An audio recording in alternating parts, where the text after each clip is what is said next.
Frank, good to see you today. In a place that means a lot to you, you've pledged financially to support the Boxwise Foundation. Can you tell us just a little bit more?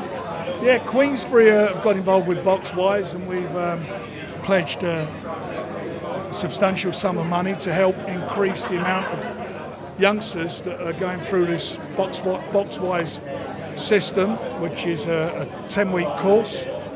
At the moment they're doing 1,500 kids a year.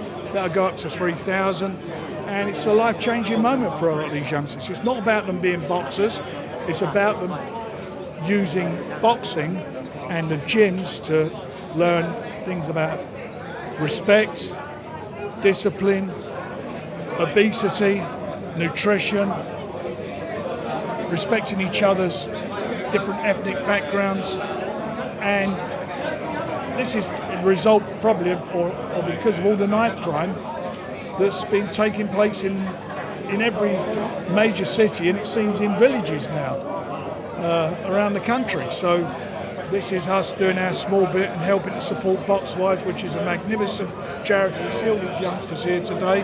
If this wasn't happening today, where would they be? They'd be out on the street. Tell us a little bit what it's like for them being a youngster growing up in Islington.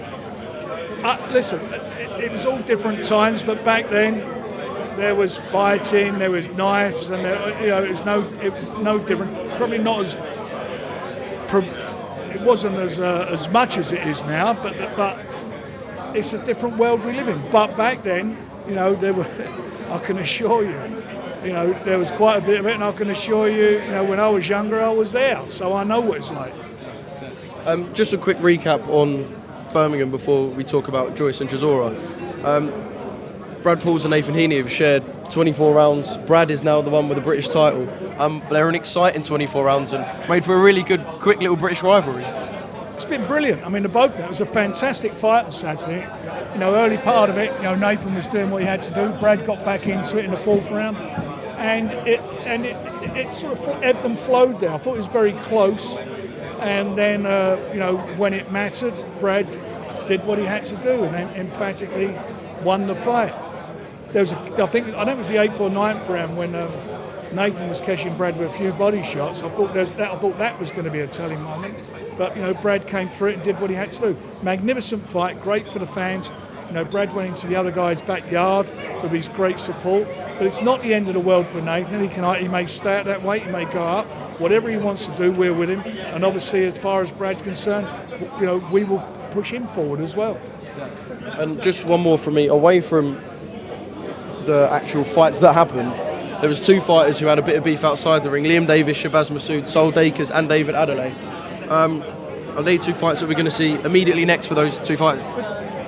Well, that makes sense for the next Magnificent Seven, doesn't it? I mean, it's a fabulous ball mat. It works in every way. You've seen some really outstanding fights on there, some exciting fights. Ashley and the Kane fight, Lane and Kane was a brilliant fight. I mean, so exciting, and I think a star was born. Another youngster we got who's coming through looks superb, fantastic. And Echo's fight, I mean, what a fight that was. Those two guys. I mean, I thought that was all over, and he went back to that corner, and I was watching it on TV. He went back to the corner, and you could see how he was firing himself up and come out and turn the fight completely around. Brilliant fight. Frank, moving on to... What a fight that was. The fight statistics on there, the amount of punches that were thrown were quite amazing. What everybody forgets, they're 2-minute rounds. The action in that fight was amazing. Frank, moving on to this week. Obviously, yesterday we saw the first face-off on the top of the O2. It looked like Derek Chisora didn't really want to go up there. Just an amazing fight, and it should be a little bit of a tasty build-up this week. Look, it's a big fight. It's a moment in time for them both. They're not youngsters. One's going to win, one's going to lose, because it certainly won't go the distance, in my opinion. And for the winner, he'll go on, and the loser, I don't know where he goes because of his age. Is it the end of the road for Joe Joyce if Derek does do a job on him? Whoever loses this fight is going to have a real tough problem getting back to the top. Neither of them can afford it at their age. They can't afford it. There's not. Joe's not got the miles on the clock as a pro as Derek's got. And I said a couple of years ago, Derek, maybe should have retired. But to be quite honest, he wants to prove me wrong. And he's still there and he's still doing it. He's still competitive. But he's in with somebody who can't afford to lose. For Joe, it's funny, Joe, before the fights with Zhang, he was the heavyweight no one wanted to fight. He was the one everyone was talking about, so he's going to give the most problems to the champions. So he's got to get himself really back in contention, and he's got to do that by putting in an emphatic performance. I don't know if you saw the head-to-head hosted by Dev. Quite a bizarre, the finger. But Derek also gave you a compliment. He said, if you want to become a world champion, Frank is the promoter to be with. Was you expecting compliments from Derek this week? No, I wasn't. It's very kind of him to say that, and I appreciate that. Frank just mentioned there that you don't know what could be next for Joe or for Derek, but on Joe's front, if, say, he was to be unsuccessful and it was the end of the road, would you feel like he's underachieved in his career? Yeah, if he was to lose to Derek and it was the end of his road in his career. He's a silver medalist from the Olympic Games. I mean, he should have been a gold medalist. That was a dodgy decision. I mean, I've even said that. I don't know why they're hanging around and not giving him his gold medal. Yeah, it would be, but we've got to see, what Derek can bring to the table now. Derek's got to prove feels he's got something to prove, and he has got to prove something. He can still compete at that level, and so has Joe. And Joe Joyce losing this fight, I don't know. I think he's got a real tough road back if he can get a road back. If he wins, Adam Morley said last week, I want to take him to Saudi Arabia next. Is that the plan, provided Joe comes through? Look, Adam's been a brilliant manager. Joe's a really nice guy, as Derek has been as well. There is a prize there, that whether it be Saudi Arabia or a big show in the UK, there are some really big fights out there for the winner of that fight, and they could get themselves in a position very quickly to maybe become fighting as a challenger for a world title, or depending on what happens with the belts, whether they fragment, being there fighting for a vacant title. Who knows? But you've got to win it to be in it. Speaking of heavyweights, Moses Atama versus Marius Vax, a great fight. What do you expect? Do you expect to see tough rounds for Moses on Saturday, or do you expect to see him stop as a very tough and durable man? Moses catching you've got a problem. He's a good finisher. And what we're trying to do is get him some rounds. So we brought in a guy who's experienced. I mean, he's been in with Klitschko's. I mean, he's got a wealth of experience. And for me, if I was him, what am I going to do? I'm going to try and old man him. I'm going to take him into later rounds. So Moses has got to show what his boxing IQ is about. He's still a teenager. He's only 19, and he's being stepped up. You look at other than Tyson, you look at most of the guys. None of them turned pro till they were in their 20s. You talked about Joe Joyce earlier. How old was he when he turned pro? 28, 29? You look at Harold was AJ when he turned pro. He's a teenager.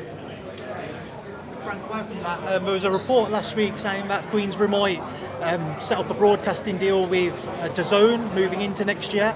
Is there anything on that you can talk to us about? We have a contract and a relationship with TNT, was BT, TNT, and we have a great relationship, working relationship, and that continues. Would you expect to see that renewed in 2025? We will see. Frank, just on that line, are the conversations ongoing with TNT to continue the deal, or is it finalising with DAZN? I don't know where you're getting the ongoing from. There isn't. We have a contract, I just said, with TNT, that's it. But further to that contract, is the interest there from TNT to We'll see what happens when that contract expires. Can you confirm that there's an offer on the table from DAZN? We will see what happens when that contract expires. We have a contract. And that's the last thing I'm going to say on the matter. With the signing of Brandon Lee, that would then indicate that potentially you're looking to do overseas fights and fight nights. Does that, it kind of makes sense that we do overseas fights. We do them already. In America? Oh, it's nothing unusual. I mean, we launched Showbox in America.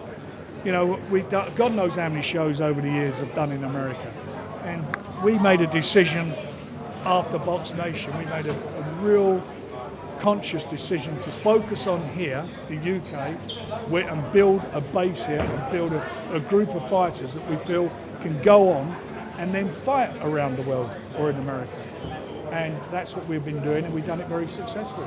What would you say about the potential viewership if there was to be a deal with DAZN as to the eyes that it would bring to boxing as it's off with the traditional means of television and onto an app? Do you feel that it might cause, in the short term at least, a drop in some viewership? I wouldn't say anything because it's irrelevant at the moment. Can I ask you as well too, just to clear up Daniel Dubois, there was a question from 258 management regarding enrolling into VADA. What was the situation then? Was he enrolled before the tweet came out? Yeah, he was enrolled 40 hours after the letter comes saying to be enrolled. When did that letter come in? Oh, I'm not sure the date, a couple of weeks ago, whenever it was.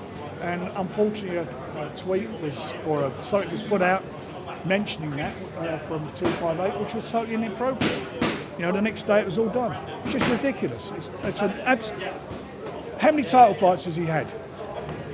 Usyk, Bryant, and the last one. All VADA, tested. So what is anyone trying to make about this? Fights on the 21st of September. I mean, I don't know where it's going. What is this bullshit all about? He's enrolled. They're both enrolled. And by the way, he gets tested regularly by UK. And he's never failed a test, by the way. I won't contest that at all, but I just wonder why that was allowed to get to that point, because it allows for people to kind of... It's not been allowed to get to that point at all. Nothing's been allowed. We've done everything appropriately and properly. Nothing's been allowed. That's your words, that's not what it is. If you want to read that into it, that's up to you. But you're wrong. Next one. And next time, let's have some positive questions.